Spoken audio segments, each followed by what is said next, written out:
Sir please مجھے ایک بات بتائیے، وہ میرے سامنے میز کی دوسری طرف بیٹھ کر بڑے اعتماد سے بولی۔ جو عورت پچھلے 5 سال سے آپ کے ساتھ ہے اور آپ کے 2 بچوں کی ماں بھی ہے، اس میں اچانک ایسی کیا برائی، کیا خرابی یا کیا کمی واقع ہو گئی کہ آپ اس کی ساری محبتیں، خدمتیں اور قربانیاں بھلا کر میری طرف مائل ہو گئے؟ ایسا کچھ بھی نہیں، صرف بات اتنی سی ہے کہ مجھے تم سے محبت ہے اور آپ نے اس محبت کو ملکیت سمجھ لیا، مجھے بتائے بغیر، مجھ سے پوچھے بغیر۔ پوچھ تو رہا ہوں، تم مان جاؤ، میں اسے چھوڑ دوں گا۔ یعنی آپ کی خوشی کی خاطر اپنے جیسی عورت کا گھر تباہ کر دوں، جو بالکل بے قصور ہے، یہ جانتی بھی نہیں کہ آپ اس کے بارے میں کیا سوچتے ہیں؟ مجھ میں تو اتنی ہمت نہیں ہے سر، وہ حتمی فیصلہ سنانے لگی۔ میں بے حد پریشان ہو گیا، سمجھ میں نہیں آ رہا تھا کہ اسے کیا کہوں۔ مجھے خاموش دیکھ کر بولی، کیا سوچنے لگے سر؟ سوچ رہا ہوں رب کو منانا کتنا آسان ہے، لیکن اس کے بندوں کو منانا کتنا مشکل۔ پھر تو اب جانتے ہیں کہ رب ناراض بھی ہو جاتا ہے۔ میں خاموش رہا تو میرے چہرے پر نظریں جما کر بڑی سکون سے بولی، میرے رب کو وہ انسان سب سے زیادہ ناپسند ہے جو میاں بیوی کے درمیان جدائی ڈالے یا ان کے بیچ نفرت پیدا کر کے ان کے علیحدگی کا سبب بنے۔ کیا آپ چاہتے ہیں سر کہ میں خدا کے ان ناپسندیدہ بندوں میں شامل ہو جاؤں؟ میں غور سے اسے دیکھنے لگا۔ یہ کیسی محبت ہے آپ کی جو مجھے میرے رب کے حضور شرمندہ کرنا چاہتی ہے؟ میرے پاس اس کی کسی بات کا معقول جواب نہیں تھا، میں بس اسے حاصل کرنا چاہتا تھا، لیکن وہ کسی صورت راضی نہ تھی۔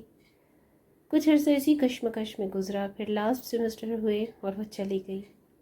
جانے سے پہلے میرے پاس آئی اور بولی، سوری سر، میں نے آپ کا دل دکھایا۔ محبت میں ہم کبھی کبھی اتنی دور نکل جاتے ہیں کہ قریب کے رشتوں کی کوئی اہمیت ہی باقی نہیں رہتی، لیکن جو وقت گزرتا ہے تو احساس ہوتا ہے کہ ہم غلطی پر تھے۔ آپ کے ساتھ بھی ایسا ہی ہوا ہوگا۔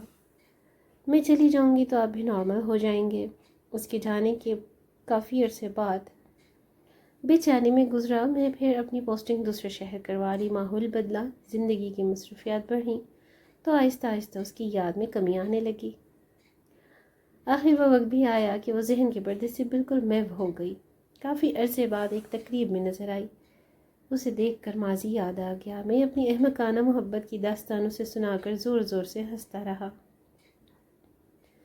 اپنی بے وقوفیوں کے قصے دلچسپ انداز میں سنا کر خوش ہوتا رہا اور وہ خاموشی سے سنتی رہی۔ پھر پوچھا، سناؤ گھر بار کیسا ہے؟ تو زور سے ہنس کر بولی، گھر بار کیسا سر؟ اکیلی بڑے مزے میں ہوں۔ مطلب؟ میں حیران ہوا، شادی نہیں کی تم نے؟